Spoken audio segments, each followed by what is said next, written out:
Hello, everybody. My name is Martin Douglas, host of the Rangers Rabble podcast. And I seen something that I actually posted online that I thought I might actually want to talk to people about because, yes, it's something that we've went over 100,000 times. But with the rumours of the bids in January for Cyril Dessers, apparently was close to leaving. I'll talk more on that in a wee second.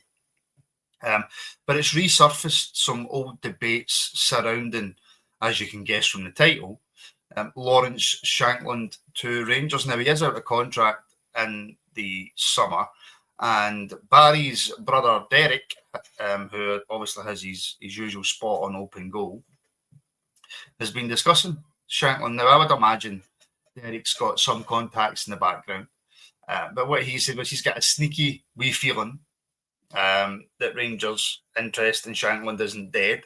Now, I've spoken about this 1,000 times, and I heard all sorts of rumours that Rangers were interested. I heard all sorts of rumours that Rangers weren't interested. So the truth probably lies somewhere in the middle, that there might have been a slight interest there, but Rangers never ever made a bid for Lawrence. And look, people can sit there and say, look at the season he's had this season. We were lucky we didn't go for him, right? But Hearts have been tragic. I know they've started to pick up in recent weeks, and we are playing them soon, and it could be a totally different ball game. Neil Critchley might have got them motivated, and they're playing better. But to say that Lawrence isn't good enough simply because of the season that he's had so far for Hearts, I think is slightly unfair. Do I think that we should then be going and signing him? I mean, if we can get him on a free for relatively lowish wages as a backup striker to Igaman, Danilo, if Danilo can ever stay fit, and Dessers, if Dessers goes. I mean, everybody I know is calling for Dessers to go at the end of the season if we can sell him. So if Dessers goes, you have to replace him. And is Shankland that man to do that? Well, he has shown in previous seasons that he can score goals in Scotland, in all fairness. Albeit this season hasn't been the greatest, but does that necessarily mean overnight that he's not a good striker, he's not a good goal scorer? The question is, would he do the job for Rangers? And you have to ask, would he do the job for Rangers in Scotland? I think he probably would. Do I think we should sign him? If the deal's right, we could certainly try and make that happen, but it absolutely goes against everything that Rangers are doing right now in terms of their signing policy. You know, you look at the average age of the Rangers squad, I don't know what it is exactly, so I'm not going to say it because somebody will fact check me on it, but it's young. You look at the players that we're signing, young. But do you have to add in that little bit of experience? And by experience, I mean experience in Scotland, because obviously Lawrence Shankland's experience in Europe is somewhat limited. But would you add that wee extra layer of experience where needed? Because we do currently have the likes of John Souttar, who's mid-27, Tavernier in his 30s, Jack Butland in his 30s. You know, we do have Tom Lawrence, forgot his name. He's got plenty of experience. So you do have experience dotted around the team. And then you bring in your likes of your Jeffties, your Encialas, your Igamans, your Raskins, your McCauslins even. So you do have that sprinkling of experience, but would you then bring in Lawrence Shankland? And Derek Ferguson's point on it is, I would take Shankland in a minute. You're going to get the captain of Hearts for hee-haw. Well, you're going to get him for hee-haw, but he's going to get a hefty signing bonus.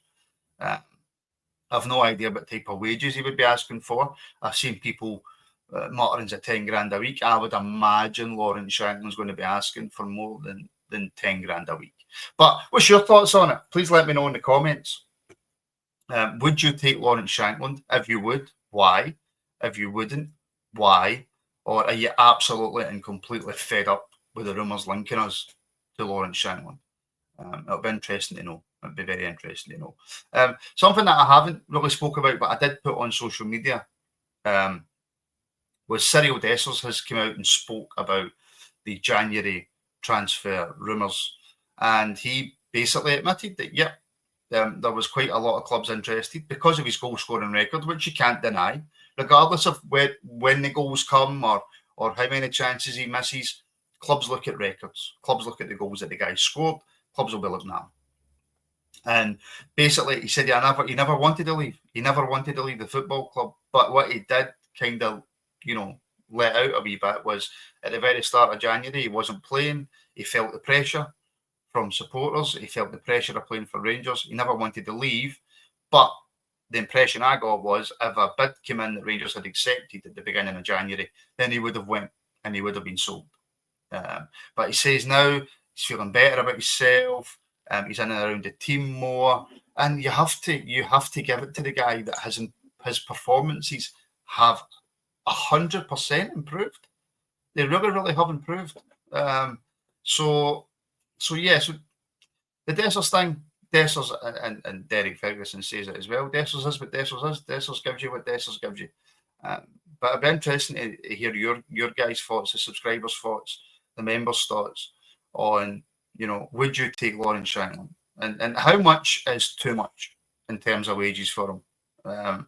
That would be interesting, and just finally, guys, before I leave you, the VAR audio was released. It was spoke about last night on the phone in, and just my tuppence worth, folks. I've spoken about this long and weary, and I got a bit of abuse for not just calling it cheating. Now, I have to stress that in order to call something cheating, you have to be 100% sure in your mind and be able to back it up with proof. Saying that this decision went against us and that decision went against us and we should have got a penalty in the League Cup final. It's all well and good being raging, which we all were, and which we all still are about the decisions that we get in this country. We're all still raging. But it's another thing being able to prove cheating. Gross incompetence, yes. A review needed into the referees, yes. Willie Collum got a big job on his hands, yes. Nick Walsh, a terrible referee, yes. That is all 100% true. And there absolutely has to be some kind of review into the refereeing in this country. Because we talk about how tin pot the Scottish League is. Well, the referees in this country make it even worse. And when you've got decisions like that going on Sky Sports, it's just making us more of a laughing stock. Yes, people will come back and go, but Martin, look at the decisions that happen down south. I don't care about down south. I care about Scotland. I care about the league we play in. I care about Rangers getting better. I care about it being a competitive league. I care about more coefficient points in Europe so we get more places. And I care about us having a league where it's competitive enough that when we go into these European games, when it gets to the higher levels, we can compete because we're competing against better teams every week. So I care about the full of the Scottish game.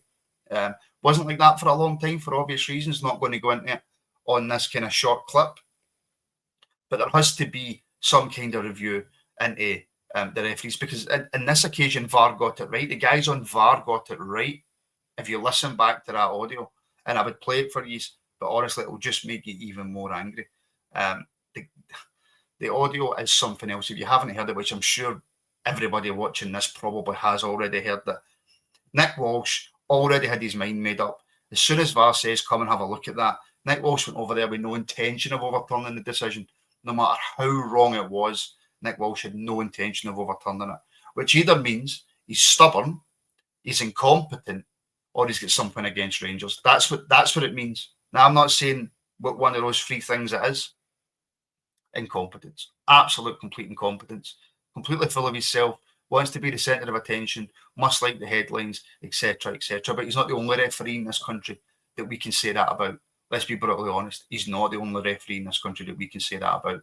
Most of the refs that I've witnessed aren't good enough, especially at the top level. And by the way, I don't think it's fair. And I know it's just a fact of life. It's a way of life. I don't think it's fair that a referee is so bad that he has to be demoted for the top league and then put in the championship. So they need to deal with a dreadful referee. No, what should be happening is the referee should be trained properly. And I'm now of the opinion, and I don't think I was for a while, but I'm now of the opinion that referees should be full-time. They should be fully focused on the job of refereeing. They'll still make mistakes, but at least they might know the laws, because Nick Walsh clearly doesn't know the law. Absolutely doesn't know the law.